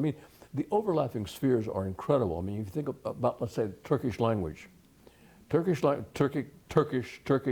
language is the dominant language in Central Asia. Persian is also one of the important languages of Central Asia. Right. And these connections are made, but not in the way we might like to see them. And some of it has to do with politics. Some of it has to do with the fact that you have a country like Afghanistan, for example, in which the majority is not Persian speaking, but a good chunk of it is Persian speaking. Or you have Tajikistan in Central Asia, which is Persian speaking. There's been no great unification of the history of the Iranian people that involves all of those things. Although this is an ideal, I don't think it's really produced the kind of historiography that we might like to see. And I think unless you begin to take this regional approach that I kind of outlined earlier, I don't think it's ever going to happen. Let me ask you this. As a historian with a long view of human beings, the way we've behaved, the evolution of technology, I remember you talking about the counterweight trebuchet, things like that when we were talking about military history. I had reached this crisis at some point as a historian myself where I thought the future, not too far from now, by the way, is going to be so different from the past, it may render the past irrelevant. Do you think that is an alarmist thing for me to say? Irrelevant to what? Well, so, for example, there's the old adage that those who don't know history are doomed to repeat it. Is Right. that true? Yeah, I mean, yeah, I suppose it could be true. I mean, imagine for yourself if you kept making the same mistake over and over again, which I suppose all of us may have done that at one point or another, but you hope to learn from the mistake. And you can Well, only that learn means from that means you're making analogies between the condition A and condition B, and you're saying they're similar, and if this happens, if this happened under A, then this is going to happen under B. That may or may not be true. So I'm not sure. I mean, when you talk about relevance, you can ask that same question of relevance about any aspect of humanities. I would, by the way. How relevant is the Chicago Symphony Orchestra? Yeah, I would. Relevant to what? How relevant is the Art Institute? Relevant to what? Yeah. How relevant is the University of Chicago? No, but I would. I mean, see, that's the thing. So, for example, if you're born in the year 500 Common Era, all right? You're born in the year 500 Common Era, and somebody would ask you, what do you think the world's going to look like in the year 1000 Common Era? And you offered your prediction. Your prediction is going to more or less be on the money, okay? The world in terms of technology, the world in terms of agriculture, the world in terms of commerce is not wildly different in that 500-year period. You go from the year 1000 to 1500. Now, there could be some geopolitics that change, right, with the founding of the so-called New World, the introduction of the printing press, which probably be the one that I identify the most. Also, the sort of proto-creation of nation states in Europe, you start to see them in a sort of nebulous form, particularly with the Spanish Inquisition and things like that. Fine, but nonetheless, technology as it exists, with the exception of the printing press, you're still pretty much going to be talking about boats and wheels and sheep and commerce in that sort of way.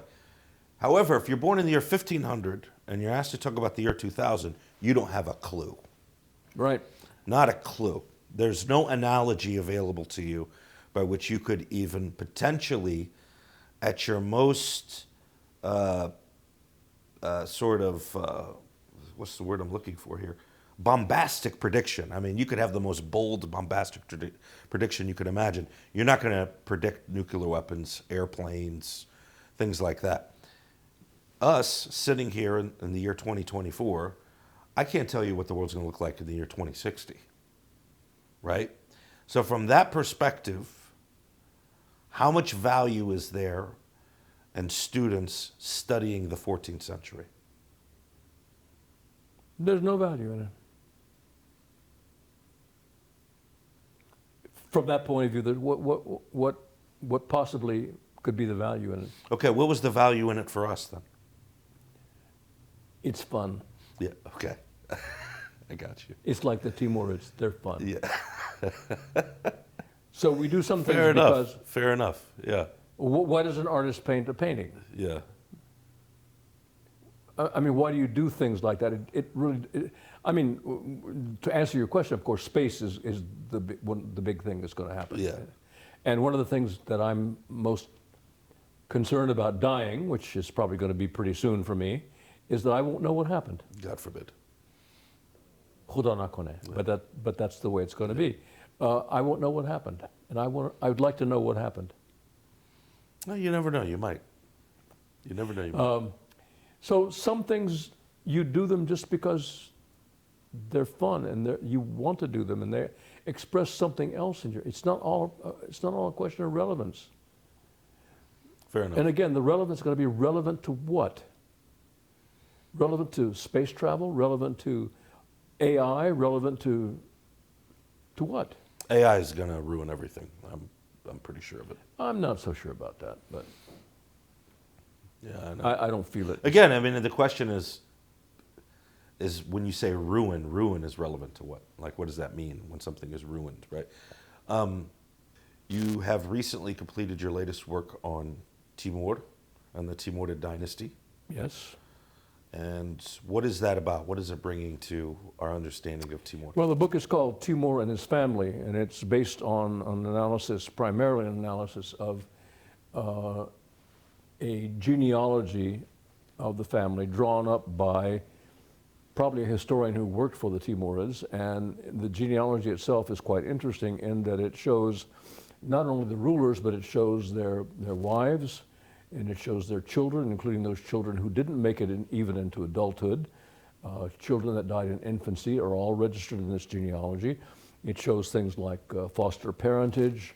It shows one of the most interesting things about one of the manuscripts anyway is it shows military officers and administrators as a part of the family's household. It's diagrammed in that way. So that's why I'd call this the family. So these military guys and the administrators are a part of the family of Timur. They're not part of his blood family, but they're passed from prince to prince.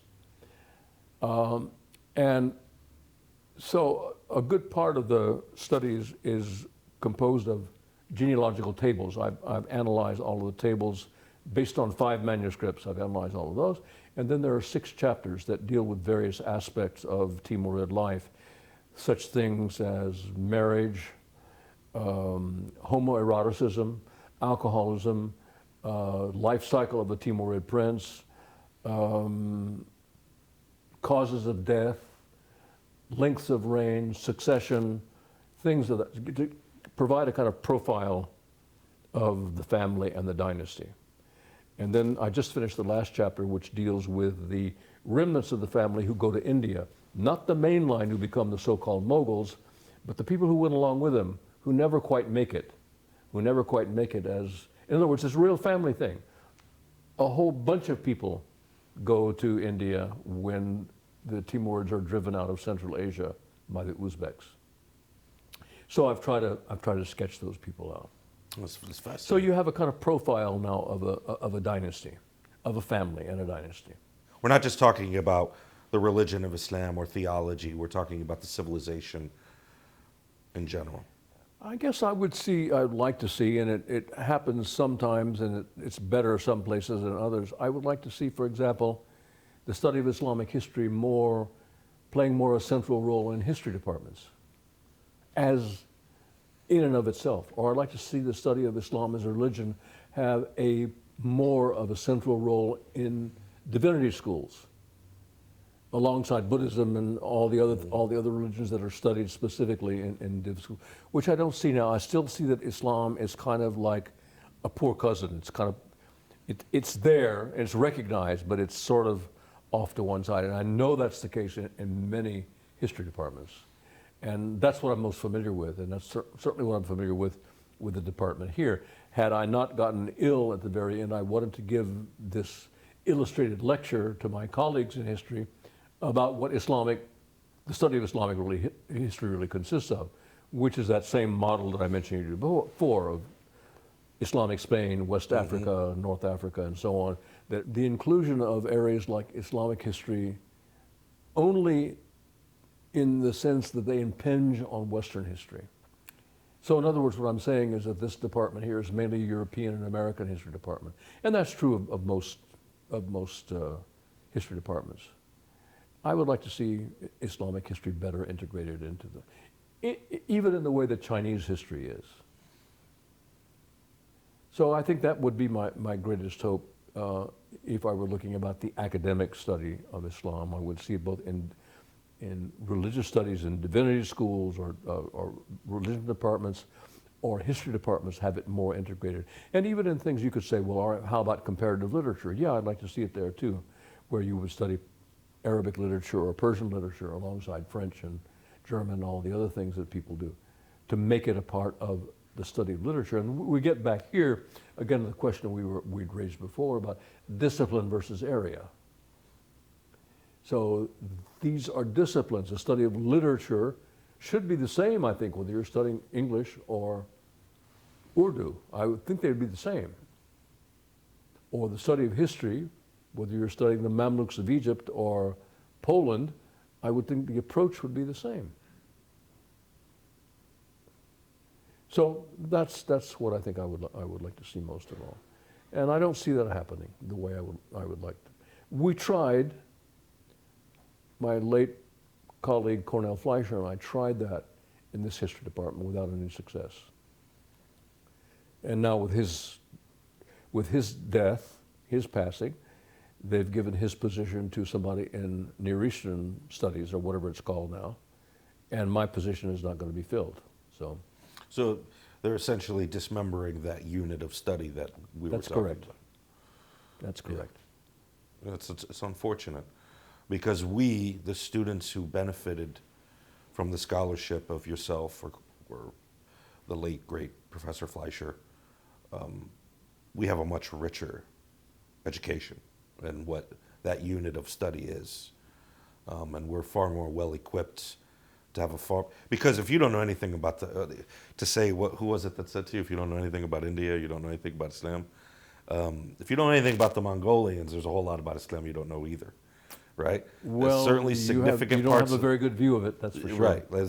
I mean, Iran, for example, Iran in and of itself is a significant heavyweight, the Iranian plateau, if you will, and a sort of center of gravity in what has happened in the Muslim world to this day. And if you don't know Mongolian history, you don't know Iranian history. So, well, that's true.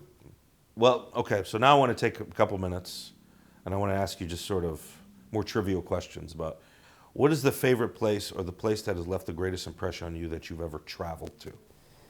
I think there are three places that I love and they're very much bound up in time. I'm not saying I would like them today, but I liked them then. One is Mexico, one is Turkey, the other is Mongolia. These places had the biggest effect on my life. Now, Iran also was very influential because I lived in Iran for 5 years. Mm-hmm. So that had a lot of impact on me also, but for different reasons.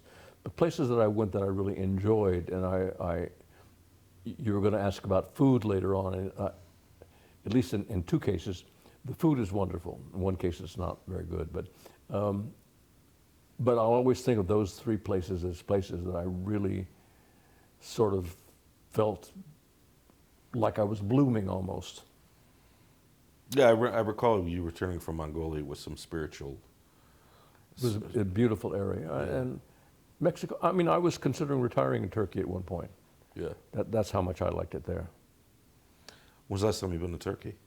When's the last time you've been to Turkey? Oh, it's been a while. I don't want to go there now. Oh, the first thing that would turn me off is the traffic. Well, there's that. I wouldn't go to Istanbul anyway. I mean, I'm not talking about that. I'm talking about Anatolia. I wouldn't. I understood. I understand. I know exactly the place where I want to go. Yeah, so. I understand. Okay, favorite food? I would have to say that Turkish cuisine is probably some of the best. And I've sampled everything from sort of popular food up to Ottoman cooking. Mm. And I think it's the best that I've had if I think about it overall, the places I've been. Oh, I mean, there's things I like. We talked before about kibbeh Mosul in Iraq, liking certain specific things. But overall, as a cuisine, I think Turkish food is the best I've had. If you were overseas and you happened to be in Turkey or Mongolia, and they asked you, what's your favorite thing about America? What would you say? Oh, there's so many things.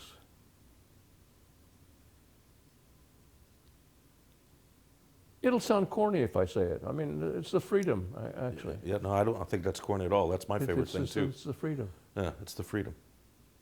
There's no doubt. To be what I am and to do what I do. And I would have to say that. I would have to agree with you. And on that note, I want to thank you, Dr. Woods, for joining us today. Thank you. It's been a pleasure. An absolute pleasure for me.